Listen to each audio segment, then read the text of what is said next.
वन्दे मातरं सुजलां सुफलां मलयज शीतलां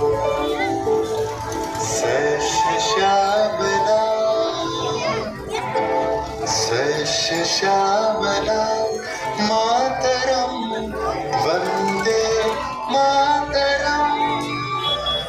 1908 সালের 11ই অগস্ট কিংসফোর্ডে বন্দে মাতরম বলার দোষে যে বালককে বেত মারার হুকুম দিলেন ব্রিটিশ সরকার, তারই পক্ষে দাঁড়িয়ে ক্ষুদিরাম বসু ও প্রফুল্ল চাকি সাহেবের ফিটন গাড়ি লক্ষ্য করে বোমা চালালেন মুজফ্ফরপুরে। সাহেব নিহত হলেন না, তবু নাবালক ক্ষুদিরামকে ফাঁসির হুকুম দেওয়া হলো। জননী কোন তুলে পক্ষে শান্তনবাস দেহ তুলে চোখে কাঁদিছে তব চরণ।